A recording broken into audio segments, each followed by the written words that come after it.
Hai, gue Dini. Welcome to Hangout with Andin. Last week kita udah bahas seputar Amazon bersama salah satu software engineer dari Indonesia. Sekarang kita akan bahas seputar scholarship di Korea bersama salah satu pelajar dari Indonesia. Oke, langsung kita sambut aja guys kita hari ini, Shen Ekstersala. Hai Shen, apa kabar? Halo, kabarnya baik. Gimana sekarang lagi di Korea? Shen tuh di Korea itu dimulai dari itu ya bachelor degree dari Kyunghee University, terus lanjut master degree juga di Ajo University. Itu berarti udah berapa tahun tuh di Korea? Hampir 7 tahun. September 7 tahun. Wah. Dari gila. 2014 sebenarnya. Gila. Iya. Selama itu berkelana di negara orang. Iya.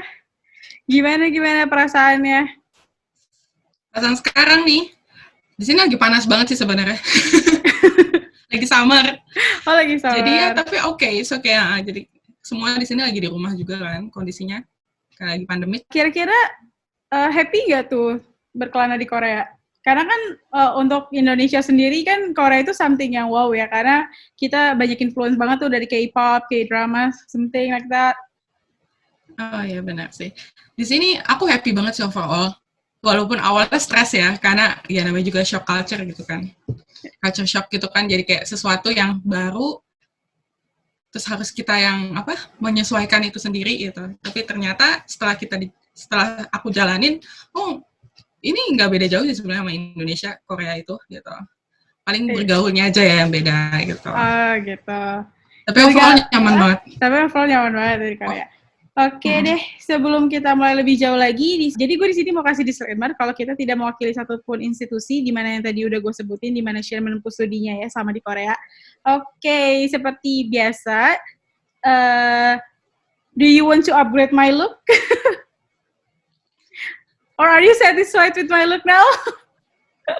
Yeah, sure. Why not? Oke, so ada 3 pilihan. Ada abu-abu, pink, sama biru.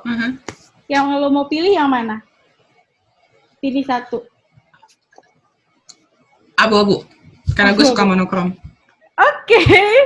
Kita lihat ya, yang abu-abu ini ada apa. Ini ada satu pilihan aja.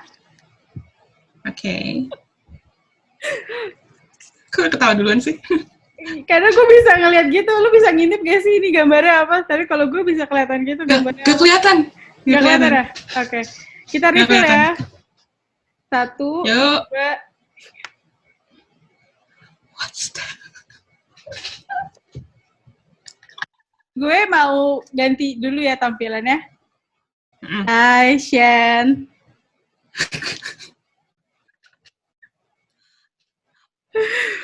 Gue speechless ngeliatnya. Tapi cocok ya ternyata. Tinggal nangkep lebah gitu. Cocok. Gue udah rapi-rapi tadi. Lihat deh. Aduh, muka gue makin ter-highlight ya kalau gendut ya. Enggak. Aman. Didi The Explorer hari ini. Kayaknya gue harus pakai ini deh kalau gue solo traveling lagi ke hutan. Biar gak kena nyamuk. Iya, biar gak kena nyamuk kan, bener. Kita mulai aja langsung ke sesi tanya jawabnya bersama Shen di sini. Boleh ceritain nggak awalnya Shen kepikiran buat scholarship di Korea itu gimana sih? Kayak kenapa Korea dan kenapa computer science? Awalnya tuh sebenarnya bukan Korea. Awalnya tuh pengennya Jerman. I want that. Tapi saat itu nyari scholarship buat ke Jerman tuh susah banget. Zaman 2013, 14 gitu. Jadi memutuskan untuk kayak, yaudah deh yang ada apa gitu, ambil aja scholarship gitu.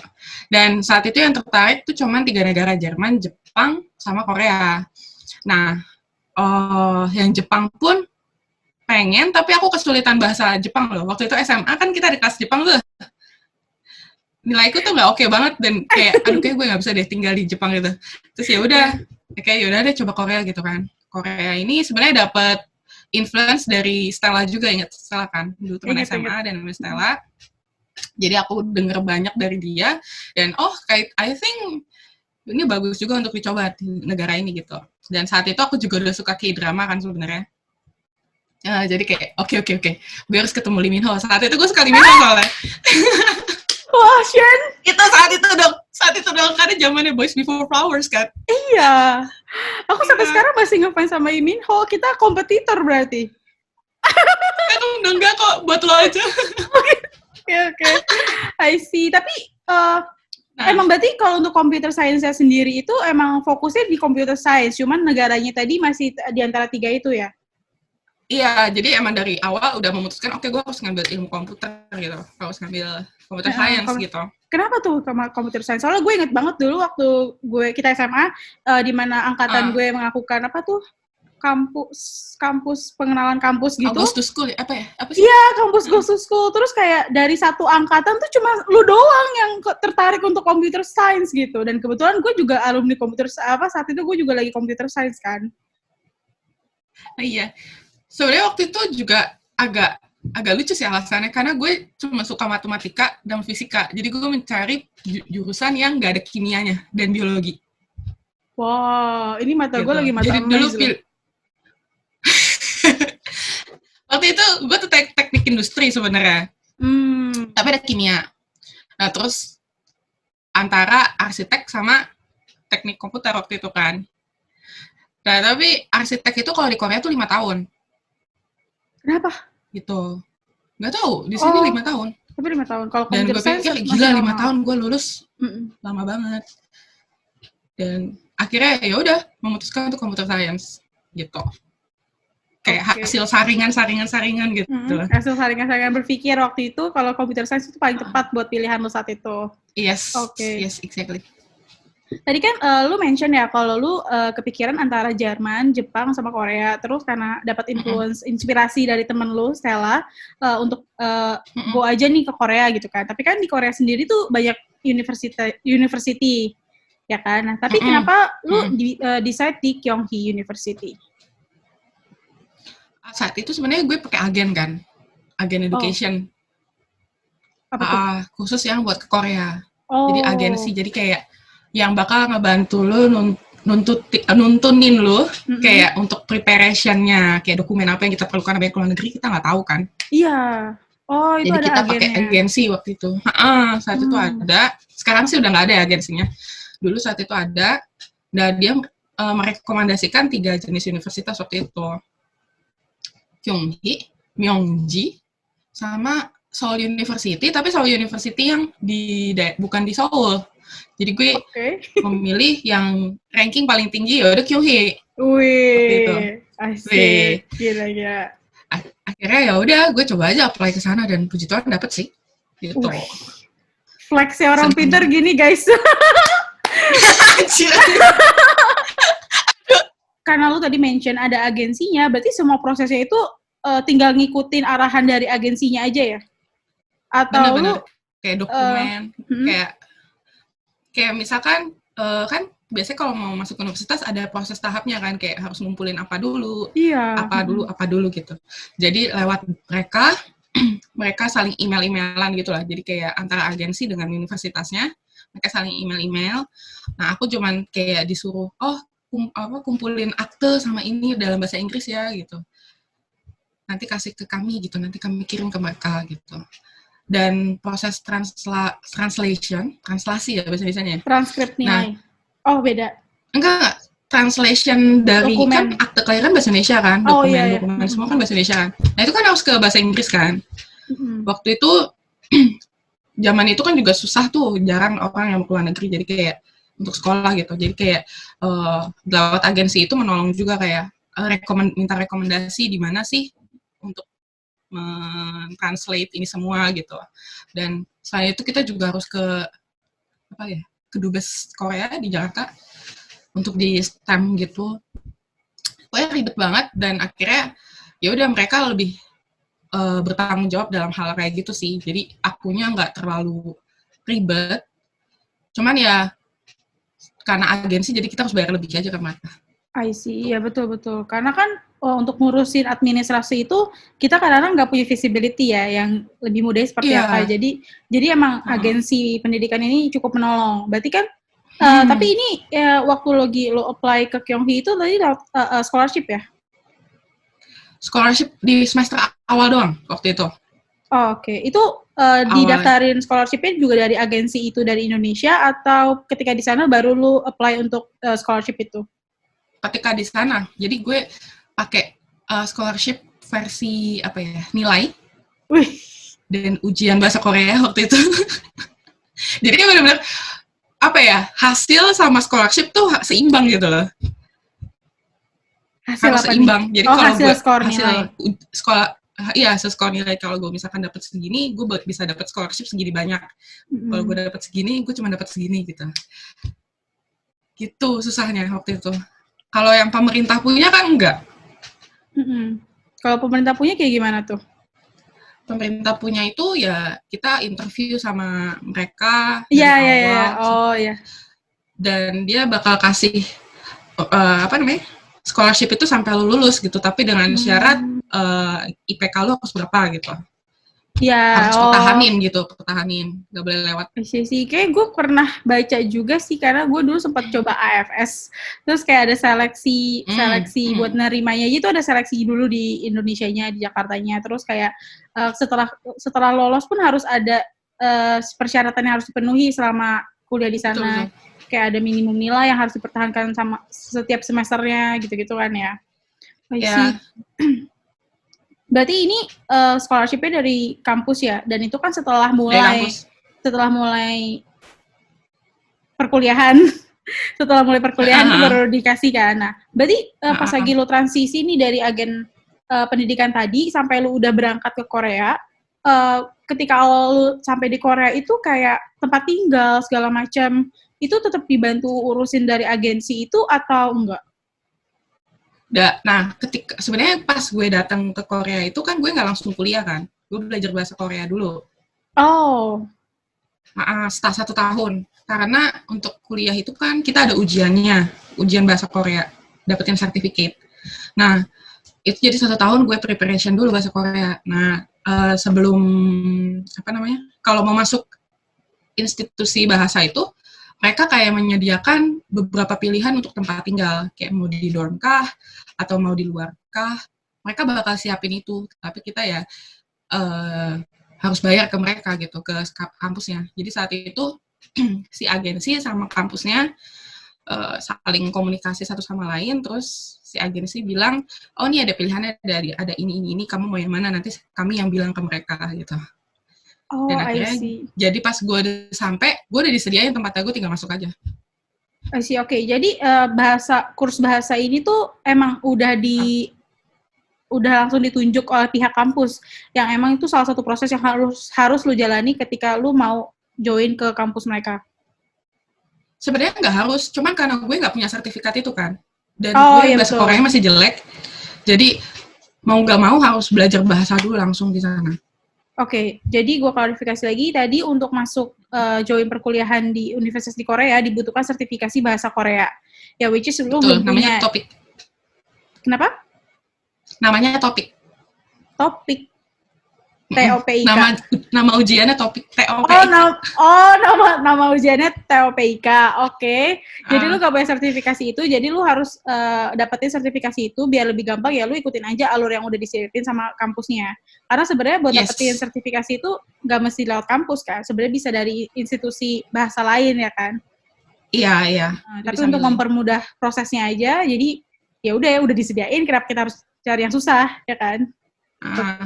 Tadi kan lu sempat mention ya kalau scholarship-nya ini untuk 1 semester pertama ya? Oke. Aku perjelas lagi deh. Oh, kayaknya aku salah ini ya. Salah ngasih pemahaman. Jadi untuk semester awal aku tuh dibantu agensi, tapi kayak bukan scholarship sejatuhnya apa ya. Mereka ngasih uang untuk aku, karena semester pertama mungkin lagi bingung-bingungnya gitu kan. Mereka ngasih uang tambahan, tapi aku tetap bayar full. Tapi semester selanjutnya aku dilepas gitu. Dilepas dimana berdasarkan ini aja, nilai aja. Oh, gitu. Jadi awalnya mereka emang ngasih uang, tapi jatuhnya bukan scholarship dari kampus dari gitu. Kampus ya? Iya, bukan. Oke. Nah, pas semester kedua, mau masuk semester 2, kan udah keluar tuh semester 1 nilainya. Nah, dari situ gue dapat scholarship apa enggak dari kampus, itu dinilai. I see. Scholarship-nya ini bentuknya bebas bayar biaya kuliah ya? Atau monthly Iya, allowance potongan gitu? berapa persen gitu loh. I see. Potongan berapa persen dari biaya kuliah. Karena lu udah join semester 1, berarti lu udah punya sertifikat bahasa Korea. Berarti emang sehari-hari di kelas juga dosennya, profesornya juga ngomongnya pakai bahasa Korea? Iya. Oh, gue kira karena Semua. international student jadi ya kelasnya kelas internasional juga, di mana ini terjadi di Kyunghee dong? Ini terjadi di Kyunghee doang atau seluruh universitas di Korea? Kalau untuk S1, mostly kita dicampur sama orang Korea gitu loh. Sedangkan kalau S2, itu ada yang terpisah. Kayak gue S2 ini, gue dipisah antara orang Korea sama international student. Oke. Tapi di international, kalau international student tadi yang di S2 tadi, itu bahasanya juga pakai bahasa internasional? Iya, bahasa Inggris. Oh, oke. Jadi, karena tadi di S2 itu ada kelas internasional, sebenarnya topik sertifikat tadi itu dibutuhin nggak sih buat S2 di Korea?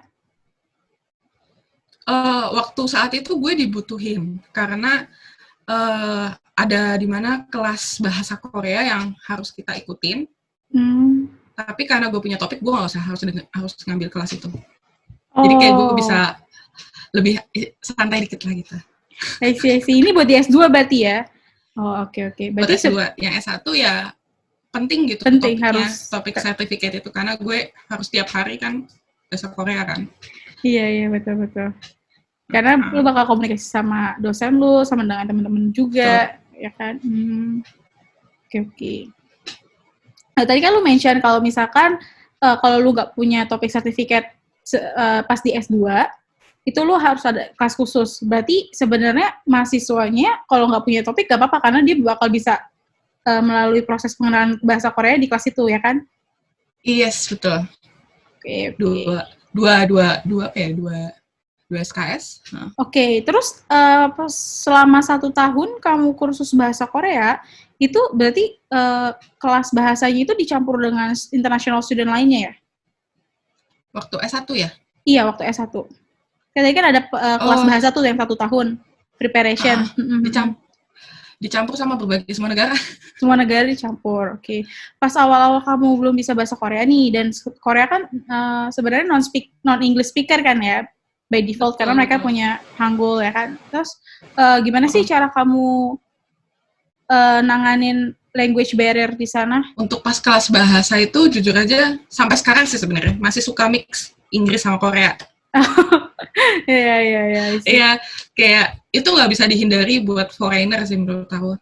Kayak semua pasti kayak gitu. Kalau kita nggak punya, misal gimana ya, namanya otak. Ketika kita ngomong sama orang Korea, terus abis itu kita ngomong sama orang bukan orang Korea, itu kan otak tuh kayak untuk translate itu kan butuh waktu tuh.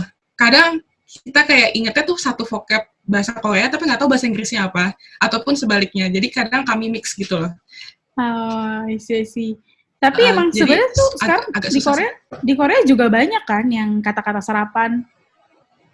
Benar. Seperti apa ya kalau di Running Man? Kayak komputer. Iya, komputer, terus TV enggak ya? Banyak banget. TV, television. Oke. Yang oke juga kan kayak oke. Ya kan, ya kayak gitu. Jadi awal-awal pas kamu awal tinggal di Korea dan belum pasti berbahasa Korea, kamu ketemu sama orang-orang yang kamu butuh untuk komunikasi itu pakai bahasa Inggris tetap atau menggunakan translator atau body language? Bahasa Inggris. Jadi karena baru pertama datang ya, jadi kita kan takut ya kalau sendiri. Jadi berusaha semampunya waktu itu nyari teman. Waktu itu teman pertama aku tuh orang Hong Kong. Jadi dia orang Hong Kong kan bisa bahasa Inggris tuh. Nah ya udah, kami kemana-mana bareng. Kalau mau urus ini itu dalam bahasa Korea tuh jadi kayak saling support satu sama lain gitu loh. Kebayang. Gitu. Gue ngebayanginnya lu lagi ngomong, orangnya ngomong apa tuh temen lu bantu translatein gitu gak sih? Iya. Kalau temen gue nggak bisa bahasa Korea apa, gue yang gantiin translatein gitu. Jadi kayak saling.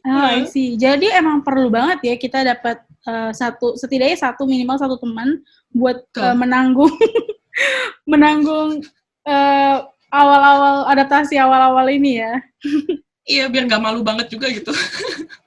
Lu udah 7 tahun nih di Korea, dari S1 sampai S2. Nah, kenapa sih S2-nya tuh lu milih lanjut untuk lanjutin di Korea gitu? Kenapa nggak coba lagi ke Jerman atau Jepang tadi? Gue karena ada masalah visa juga sih, kayak kalau baru lulus S1 itu gue cuma dikasih kesempatan untuk 2 minggu mau memutuskan untuk stay di sini atau mau pindah gitu. Pindah negara. Sedangkan saat itu gue masih belum dapat informasi untuk ke luar negeri mana yang bisa gue dapetin cepet gitu dalam waktu 2 minggu. Dan kalau mau ke Jerman atau mau ke Jepang, gue harus balik ke Indonesia dulu gitu. Dimana gue pikir kayaknya ini gambling banget gitu. Kalau gue balik ke Indonesia, gue emang bisa dapet ya gitu loh, ngerti gak sih? Tapi kalau di Korea, ya gue udah pasti dapet gitu. Karena gue ada latar belakangnya lulusan S1 kan di sini. Jadi gue yakin gue dapet lah gitu. Terus ya udah akhirnya gue mengambil probabilitas tertinggi untuk gue lanjut S2. Udahlah di Korea aja gitu. Toh nggak not bad gitu di sini. Ya, oke banget untuk pendidikan. Nah ya udah, gue memutuskan untuk di sini tapi dengan beda jurusan. Gitu. Oh, jadi sekarang kalau di S2 ini ngambil jurusan apa? International Business. International Business. Oke. Kenapa tuh nggak lanjut lagi di Computer Science? Karena S2 Computer Science di sini tuh susah banget dapetinnya. Gimana ya? Susah dapetin ini in terms of daftarnya kah, apply-nya kah? Enggak, jadi kalau di sini gue nggak tahu di Indonesia gimana ya kalau S2. Kalau di sini tuh kita mencari profesor. Jadi kita kayak bahasanya tuh kerja sambil mendapatkan ilmu. Jadi kita tetap dapat uang dari profesor, bekerja sama dengan mereka, tapi kita juga dapat gelar gitu. Nah, tipenya tuh kita bukan nyari universitas ya, kita nyari profesor mana yang publish jurnalnya paling banyak, yang paling sesuai dengan jurusan, maksudnya apa yang minat kita gitu. Kan kayak komputer ini kan banyak kan jenisnya, ada yang ke arah AI, ada yang ke arah security ya atau apa gitu kan, game dan sebagainya. Nah, gue kan tertariknya sama AI. Nah, AI itu lagi hike-hike-nya saat itu di Korea. Jadi gue mau daftar dimanapun, itu tuh full saat itu. Jadi gue mendapat banyak penolakan dari berbagai profesor saat itu. Karena mereka penuh juga nggak sih yang apply ke mereka? Juga, penuh juga, dan ya nggak mudah gitu saat itu. Dan akhirnya gue memilih, oh yaudah deh, apa mungkin gue nyari jurusan yang emang untuk kerja pun gampang dapetinnya. Tapi gue juga suka itu. Dan akhirnya gue memilih untuk ke arah bisnis. Bisnis kan bisa kemana aja, toh bisnis juga butuh teknologi, dan gue punya dasar itu gitu. Visioner sekali Shanex salah ini. Tapi tetap awalnya money oriented ya. Bener. Di mana ada cuan ya kan? Di mana ada cuan, gue bahagia juga kan kalau ada cuan. Benar. Untuk S2-nya ini, kamu berarti karena kamu udah terbiasa sama sistem administrasi di sana, kamu apply sendiri lagi kan tanpa agen apply lagi? Sendiri. Oh, oke. Itu dapat scholarship lagi? Iya, di S2 aku full. Berarti fullnya pas kamu apply ke universitas ini dari awal emang kamu udah apply buat program scholarship mereka, atau kamu masuk dulu terus kamu baru apply scholarship kayak di S1 tadi? Pas awal aku cuma dapat 50%, itu emang udah kewajiban dari kampusnya ngasih 50%. Nah, tapi kampusnya ramah ya, baik sekali, kasih 50%. Nah, tapi untuk semester 2, 3, dan 4 itu berdasarkan nilai gitu. Jadi di ranking. Jadi semuanya di jurusan itu ranking 1 sampai akhir itu di ranking berapa persen yang bisa dapat full scholarship, berapa persen yang dapat cuma 75% sama 50%. Sama yang nggak dapat. Oh, gitu. Kirain tadi semua dapat. Enggak. Tetap ada 0% ya? Disaring sama mereka. Oh, I see. Yang gue tonton ya, dari K-drama, kalau orang Korea itu tuh belajarnya tuh bener-bener fokus banget kan, style belajarnya tuh yang sampai kalau yang di drama-drama itu kan sampai ada study room gitu. Itu sebenarnya sampai tahap kuliah pun apa sih perbedaan yang kamu rasakan dengan pelajar Indonesia gitu? Cara belajarnya?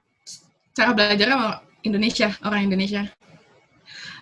Karena di Indonesia aku cuma sampai SMA kan. Kalau kuliah aku nggak tahu kayak gimana mereka. Cuman yang aku lihat di sini itu emang gila banget belajar. Orang sini gila banget belajar. Cinta belajar. Kayak, serius. Cinta pertama mereka belajar ya?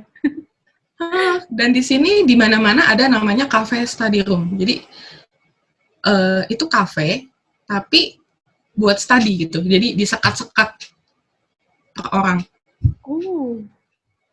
Tapi you can buy anything, kayak maksudnya beli kopi atau apa, makanan dan sebagainya gitu. Itu bisa.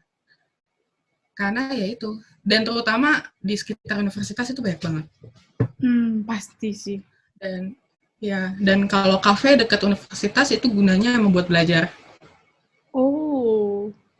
Karena biasanya kalau lagi ujian, perpustakaan itu full. Library itu full.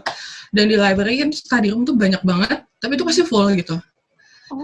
Gue itu selalu rebutan, dan di sini tuh ada aplikasi dari kampus gitu kan. Jadi kita bisa reserve study room kita di kampus sebelum diambil orang gitu. Dan kalau mau jam-jamnya ujian, zaman-zamannya ujian gitu, periode ujian, itu benar-benar rebutan banget untuk dapetin study room itu.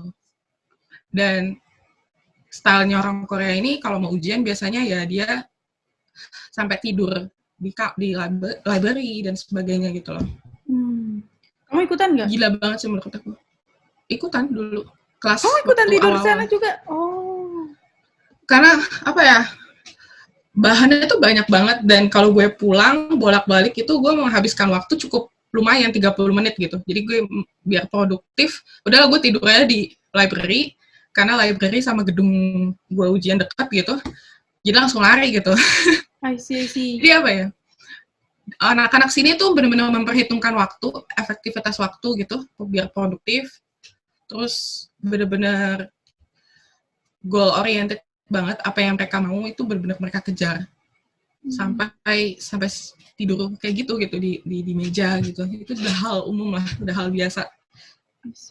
Di library. Yang bisa gue tangkap dari cerita lo kali ini adalah sebenarnya kita kalau mau kayak gitu juga bisa, tapi kan kita emang bisa. Kita lebih termotivasi gak sih kalau dengan lingkungan sekitar kita juga melakukan hal yang sama. Betul. Jadi penting banget kan kalau kita tuh menaruh diri kita di lingkungan orang-orang yang emang inspiring buat kita. Betul. Kayak apa ya? Kalau ke library kan mau nggak mau karena semua orang belajar, ya gue juga harus belajar gitu kan. Iya, jadi itu bukan sesuatu yang aneh lagi kan, emang tuh normalnya seperti itu untuk di kalangan tertentu. Dan itu udah jadi culture sih di sini. Untuk gaya hidup kamu nih, tadi kan gaya belajar kan berubah ya. Kalau untuk gaya hidup sendiri, gimana tuh? Kalau pertama-tama tadi kan ada culture shock. Emang gaya hidup apa sih yang bikin bener-bener surprise banget gitu kalau di Korea? Waktu itu culture shock yang pertama adalah naik kereta waktu itu. Naik kereta di mana banyak. Di Korea, di Jakarta kan banyak kereta. Nanti dulu belum selesai. Belum selesai. Lu pernah gak sih naik kereta, lu kayak dihajar sama nenek-nenek gitu loh, dia lari-lari atau apa gitu, main dorong-dorong waktu itu. Lu pernah gak sih kayak gitu kemarin ke Korea? Pernah. Dan gue didorong sama nenek-nenek. Iya, gue bingung kayak kok dia nggak ngeliat, maksudnya nggak minta maaf atau apa gitu. Dan gue dengar dari teman gue di sini, emang kalau orang tua itu dia melakukan kesalahan, kita nggak bisa komentar gitu ke mereka karena mereka lebih tua. Kita menanggapi kejadian ini dengan cara yang berbeda. Okay. Kalau lu kan tadi mikir kayak kenapa nggak minta maaf kan, kayak rude attitude gitu kan. Kalau nggak apa gitu. Kalau gue tuh mikirnya, nenek-nenek di sini lebih kuat dari gue gitu. Gue kedorong sama nenek-nenek, itu shocking banget buat gue, kayak gue kan gendut gitu kan, terus tapi gue masih tetap kedorong gitu sama nenek-nenek. Dan nenek-nenek kan lebih kecil dari gue kan, tapi dia ngedorong gue, itu surprise banget bagi gue gitu. Jadi bukan, gue gak fokus ke, kok dia gak sopan banget sih dorong gue, tapi kayak, aku lemah banget, kok aku kedorong sama nenek-nenek gitu. Gue bener-bener ke tembok gitu, terus gue kayak, barusan nenek-nenek kan? Apa kakek-kakek ya? Kakek-kakek deh kayaknya. Gue langsung kayak mengentertain diri gue sendiri, oh mungkin kakek-kakek kali kan kakek-kakek lebih tua gitu kan. Tapi berdasarkan kalimat lo, ini bener juga sih. Oke. Iya, kayak terutama waktu ngantri. Kita ngantri duluan nih di depan. Dia di belakang. Dia bisa rebut itu gitu. Tapi kita nggak bisa ngomong apa-apa karena mereka lebih tua gitu. Kalau kita ngomong, itu mereka menganggap kita tuh anak muda yang riut banget gitu. Kayak maksudnya kasar banget gitu loh.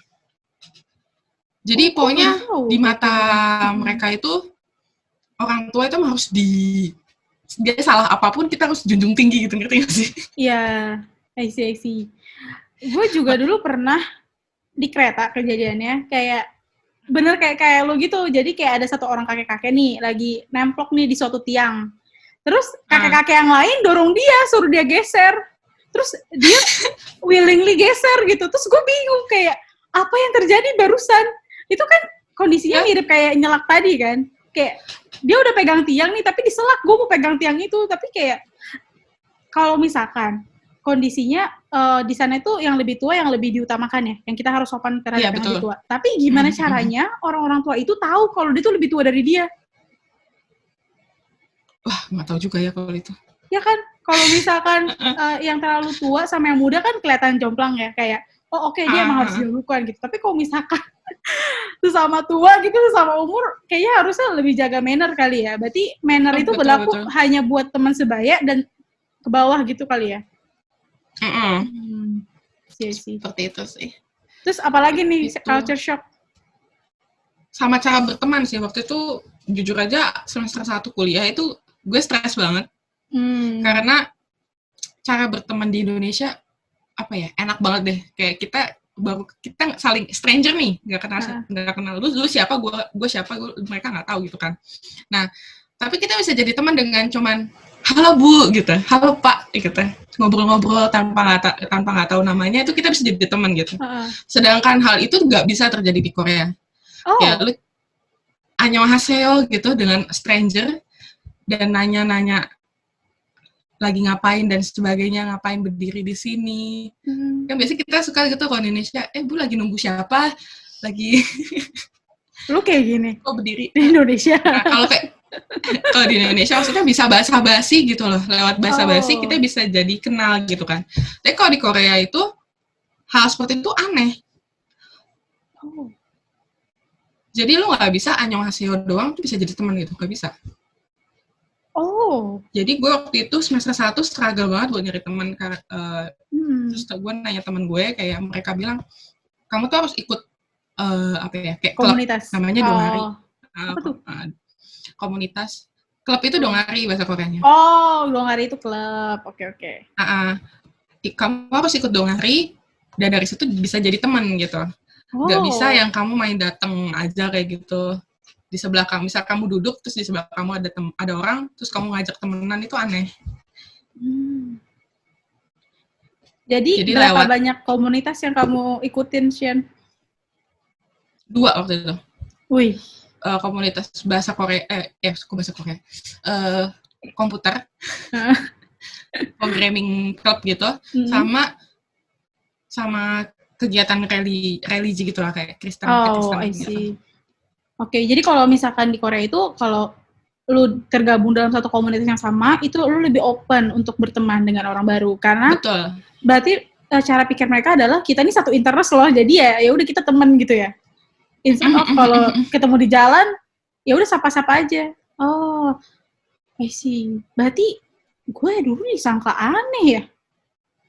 Lu ngapain emang? Ngapain? Jadi kan, lu tahu kan, gue orangnya SKSD.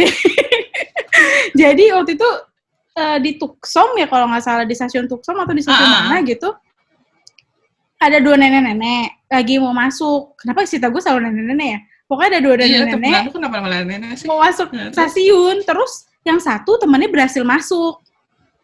Yang satu orang, kan ada 2 ya. Satu lagi nggak bisa masuk. Terus gue pikir mereka temenan kan. Gue nggak tahu sih mereka temenan atau enggak, tapi ditinggalin. Terus gue bingung kan, tuh nenek-nenek nggak bisa masuk karena itu salah pintu, karena kan ada X-nya kan, tapi itu nenek-nenek kayaknya nggak gitu. Terus gue samperin kayak anyong kata gue gitu kan, Igo anyong aja.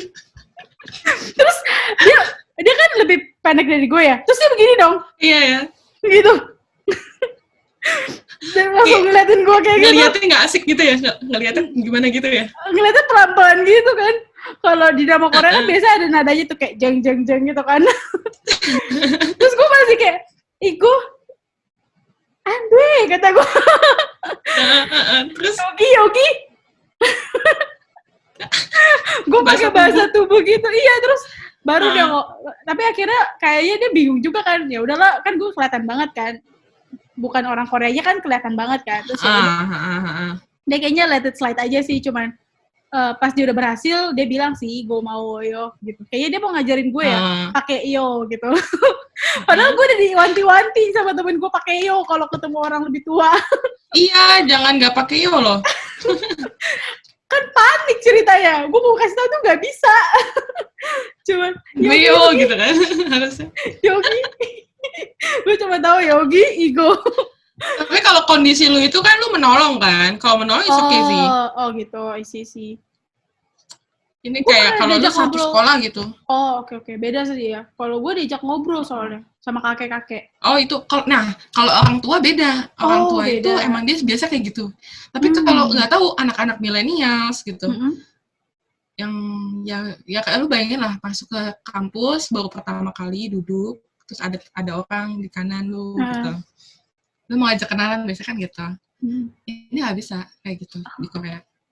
Karena emang Korea ini individualistisnya cukup tinggi kan. Jadi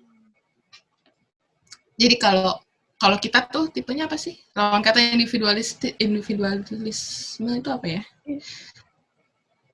Ya pokoknya lebih ramah lah kalau orang Indonesia.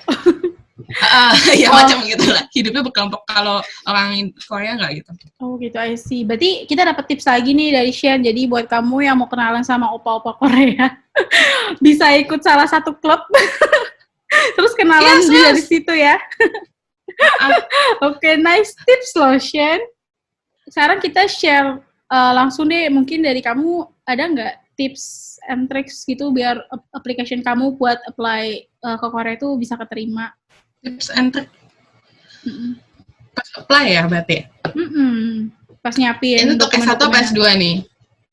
Dua-duanya, tapi S1 dulu.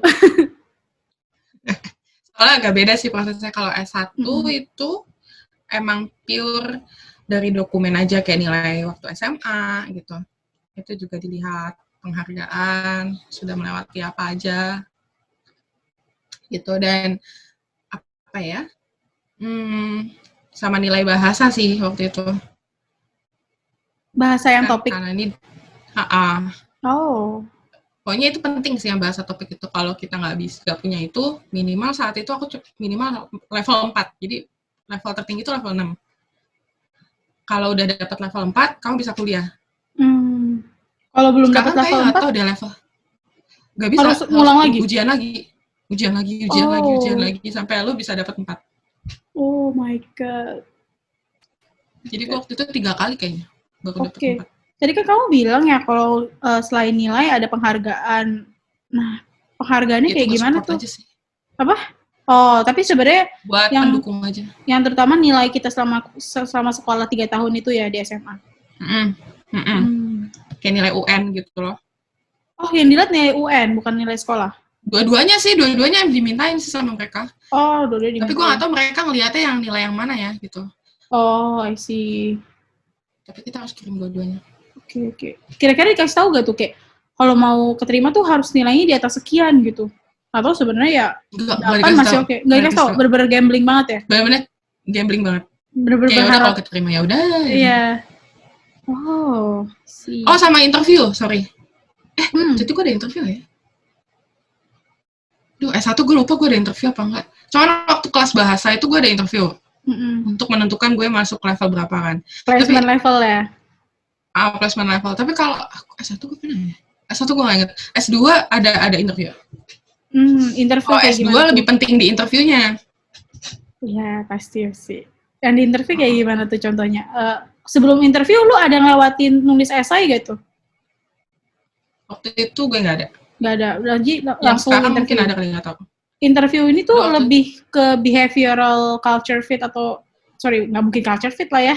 Behavioral atau psikotes atau yang berhubungan Kayak sama lebih ke arah jurusan. why you choose this major, kayak gitu, kayak kenapa lo Hmm. milih jurusan ini, kenapa lo milih Korea, terus kenapa udah berapa lama di Korea, terus ke depannya mau gimana habis lulus, kontribusi apa yang pengen lo berikan buat universitas ini juga sama negara lo gitu setelah lo lulus.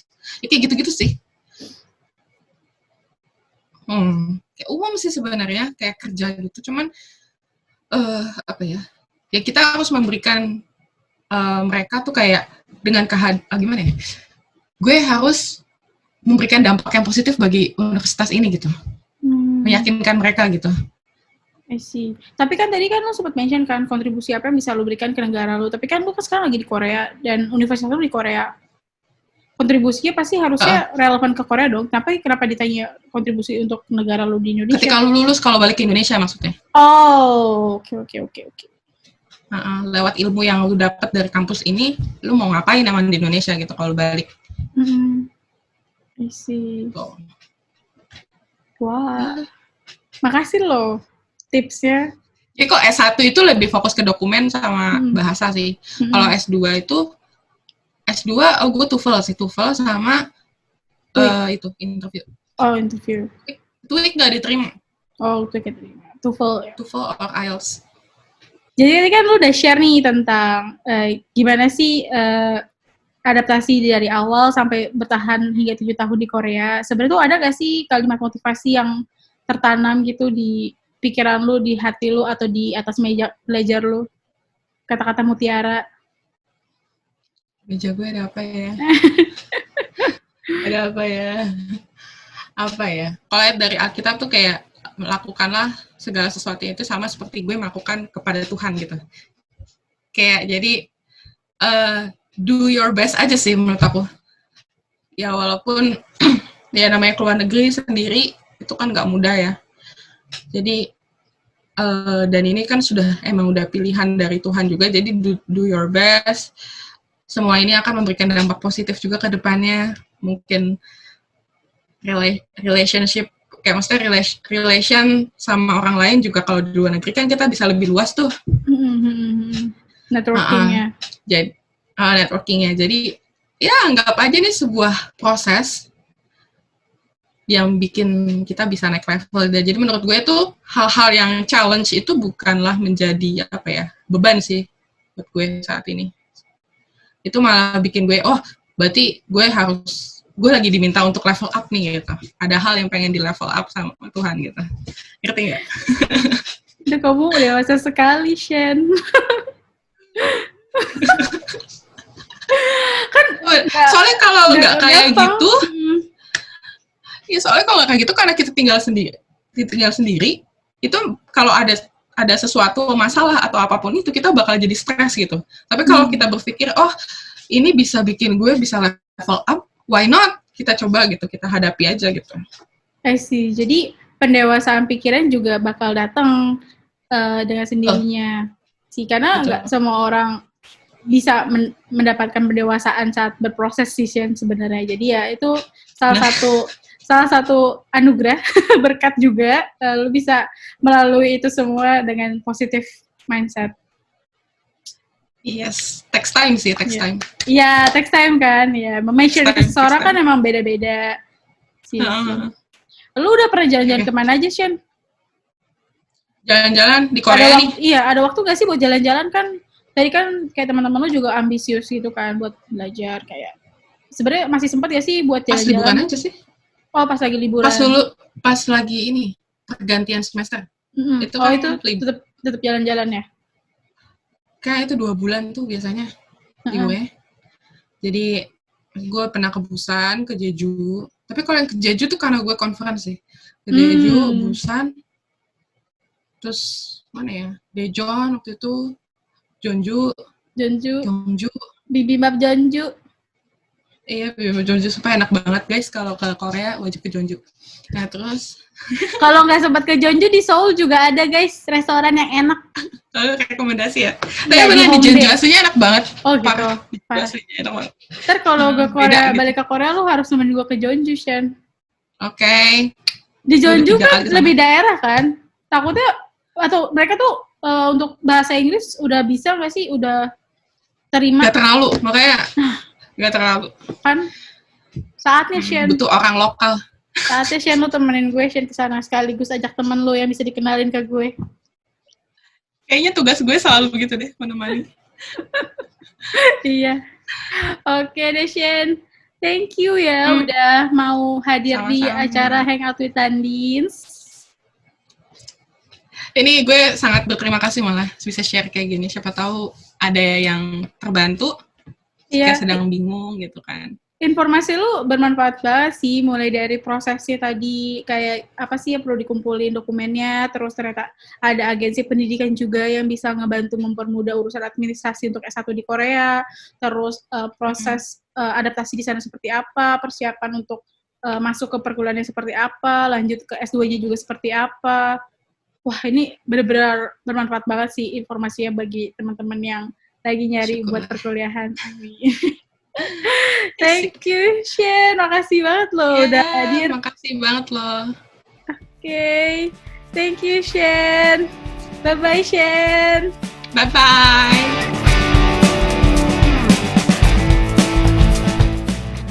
Don't forget to like, comment, subscribe, and share. Thank you, and I'll see you on next video.